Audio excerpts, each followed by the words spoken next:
Today is Friday, September 16th. We'll tell you how a potentially costly nationwide strike was avoided, but why the whole ordeal is not completely over just yet. And there's an update from Jackson, Mississippi after weeks of a water crisis there. Also, an escalating battle between states as people who have crossed the southern border are sent to new cities. Is it a fair option calling attention to a problem, or an inhumane political stunt? Plus, we'll explain what the so-called merge means in the crypto world. We'll tell you about TikTok's newest feature that looks a lot like another app. And a tennis legend announces his retirement. Those stories and more in today's episode. Welcome to The Newsworthy. All the day's news in around 10 minutes. Fast, fair, fun, and on the go. I'm Erica Mandy. Thanks so much for being here. You ready? Let's do this. There is a tentative deal. After about 20 straight hours of negotiations, the railroad unions and companies reached an agreement, avoiding what could have been a massive hit for the economy. As of midnight this morning, thousands of railroad workers were set to strike. Several Amtrak services had already been canceled in anticipation. And it was estimated that if the workers had walked off the job today, it would have cost the economy about $2 billion a day. But the crisis was averted. The U.S. Labor Secretary was reportedly involved directly in the negotiations, and President Biden and others made calls to both sides as part of the process. After the tentative deal was reached, Biden made the announcement and called it a big win for America and a great deal for both sides. The deal includes a 24% pay raise and eases strict attendance and sick policies, which had been a main sticking point. That said, while the strike is off, this is not a completely done deal just yet. The unions will now try to persuade their 60,000 or so members to vote for this deal. A vote isn't expected to happen for several weeks, so stay tuned. Remember how some Republican-led states have been sending migrants to mostly Democratic-led areas? The Republican governors have said it's to draw attention to the influx of people crossing the southern border and the strain it's putting on border towns, while Democrats have called it a political stunt that is causing a humanitarian crisis in areas that had no heads up that they needed to take people in. Well, even more migrants now are unexpectedly showing up in even more targeted areas. The latest incidents? Florida Governor Ron DeSantis says he orchestrated 2 flights with about 50 people seeking asylum, mostly from Venezuela, to Martha's Vineyard in Massachusetts. And about 100 migrants on buses from Texas were sent specifically to Vice President Kamala Harris's home at the Naval Observatory in D.C. Since earlier this year, thousands of others have been sent to areas like New York, Chicago, and Washington, D.C. DeSantis said that so-called sanctuary states will do a better job caring for people since he says they've, quote, incentivized illegal immigration. But the White House called it an illegal stunt and said it's cruel and inhumane to use people who are fleeing hardship as political pawns. Either way, local leaders are now scrambling to figure out how to make sure the people arriving have food and shelter. For now, many are staying at a local church, but a temporary shelter at a military base on Cape Cod may be the next step. As a reminder, once asylum seekers cross the border and are given the all clear, they're typically given a court date for several months later and then released. It's the first step in what could be a years-long process. It's official now. A federal judge has confirmed who the special master will be. We're talking about the independent legal expert who will take a look at the files the FBI seized from former President Trump's Florida home and then decide if any should be shielded from investigators. As expected, the judge appointed Raymond Dearie. He's a senior federal judge from New York. Trump's team had suggested him, and the Justice Department agreed to it. But the two sides still disagree on what should happen next. The DOJ has argued investigators need access to the classified documents ASAP, and if they don't get them, it endangers national security. But the judge did not go along with that. In addition to appointing the special master, she said the DOJ could not use the classified documents until after the special master finishes his review. The DOJ is now likely to appeal that decision. Meanwhile, Trump told conservative radio host Hugh Hewitt that he's done nothing wrong and he cannot imagine being indicted over this. He also said, quote, "I don't think the people of the United States would stand for it," warning there would be problems like we've never seen if he were charged. Hewitt acknowledged that some people might think Trump's words were meant to incite violence, like that on January 6th. So he asked what Trump meant by problems. Trump, though, did not specify. He said he's not inciting violence and it's just his opinion.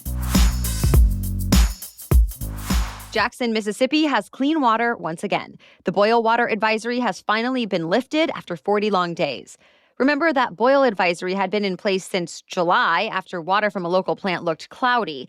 And then things got worse when the state was hit with heavy rain last month, flooding the Pearl River and causing the governor to declare a state of emergency over the water crisis. Even though things are better, Governor Tate Reeves said the system still is not perfect and they're continuing to address any issues. The EPA is also investigating what happened. But we have a quick update on the largest wildfire in California so far this year. It's known as the Mosquito Fire. It's now grown to over 100 square miles. It's already destroyed dozens of buildings, and officials say it's threatening about 9,000 more. And because of that, more than 11,000 people have evacuated. It's burning northeast of Sacramento. Fire officials say they're hoping more humidity, cooler temperatures, and maybe even a rainstorm this weekend will help with the firefight. Meanwhile, a tropical storm watch has been issued for the U.S. Virgin Islands and Puerto Rico. Tropical storm Fiona has formed in the Atlantic. It's expected to bring heavy rain and possible flooding to those areas over the weekend. More news still ahead, but first, a quick break for our sponsor. Looking for a new go-to shoe for fall? I have the perfect place to look. Rothy's. Two of their best sellers are the Point and the Flat. I have the Point in black, and I love it because it can go with so much, and they're so comfortable and stylish. But that's not all Rothy's offers. They have sneakers, loafers, ankle boots, and more. In fact, I have 3 pairs of Rothy's now that are all different colors and styles, and I love all of them. Plus, they last. I can wear them constantly, and they're still looking new. I haven't had to wash them much, but I love knowing that I can throw them in the washing machine.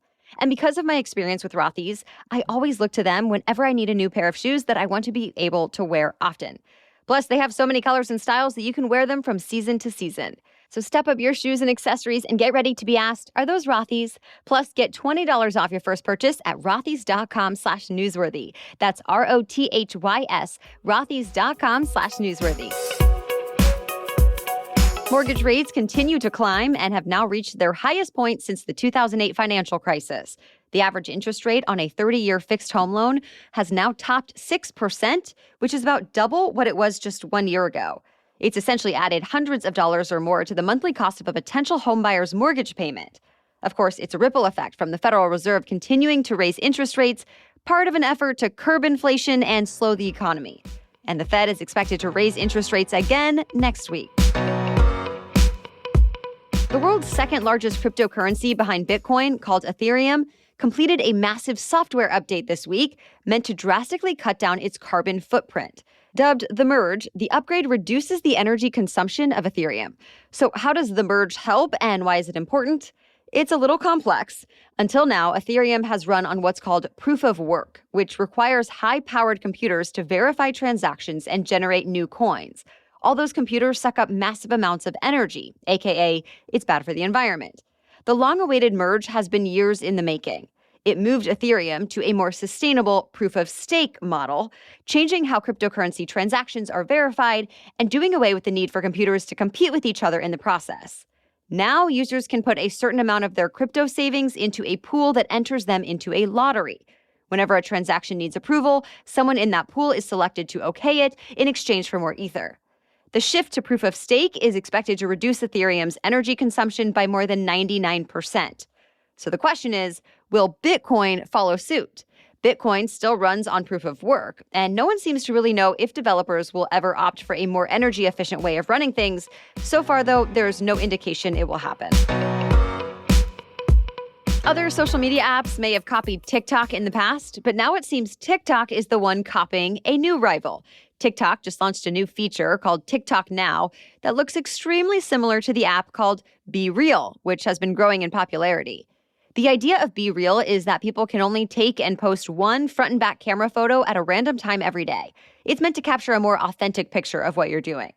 Well, TikTok Now will do something very similar. It'll send users a daily timed push notification to post from their phones' front and back cameras. Unlike Be Real, though, TikTok is adding the option to post 10-second videos in addition to still images. Another tennis legend is hanging up the racket for retirement. Roger Federer announced he is retiring from pro tennis at age 41. The 20-time Grand Slam champ said in an Instagram post that the Laver Cup in London next week will be his final professional event. Federer hasn't played a competitive tennis match since Wimbledon in July of last year. Over the past few years, the tennis star has struggled with a series of injuries and health challenges, including 3 knee surgeries.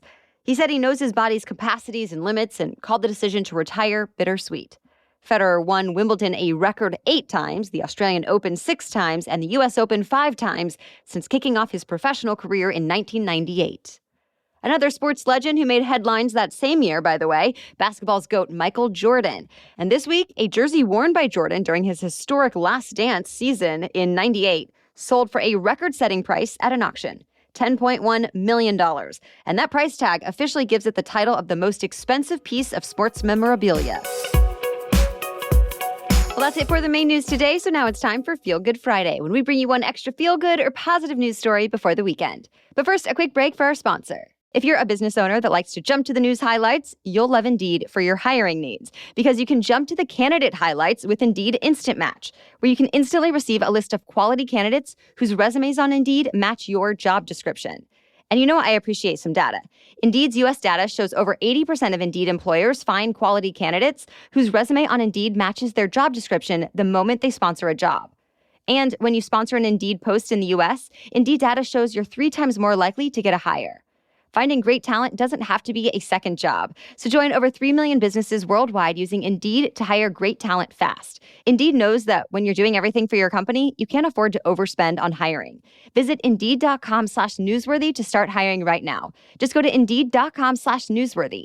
Indeed.com/newsworthy. Terms and conditions apply. Cost per application pricing not available for everyone. Need to hire? You need Indeed. Okay, now back to Feel Good Friday. And this story starts back in 2017 when Texas college student Jimmy Amicio says he was visiting his homeland of Haiti when he walked by a screaming baby with no clothes on in a pile of trash. The 27-year-old says people were too afraid to touch the baby because they believed he was cursed. So he rescued the child and took him to his mother's house in Haiti, where he called the police. The baby's parents were never found, so officials said Amicio could care for the child, but he would need to raise $30,000 to officially adopt him. Well, over the past few years, the boy, Emilio, has been staying with his grandmother in Haiti, while Amicio has been getting an education at Texas State University and working.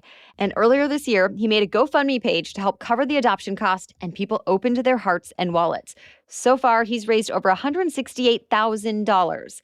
Amicio says he plans to move his son to the U.S. with him once the process is complete. And as for the rest of the money, Amicio says he'll use it to build Emilio's future, and he even plans to donate some of it to orphanages in Haiti. All right, we'll be back tomorrow with our special edition Saturday episode, where our guests explain why many retailers are offering big discounts right now and what it could mean for your holiday shopping. Then join us again Monday for your next news roundup. For now, thank you so much for listening and have a great weekend.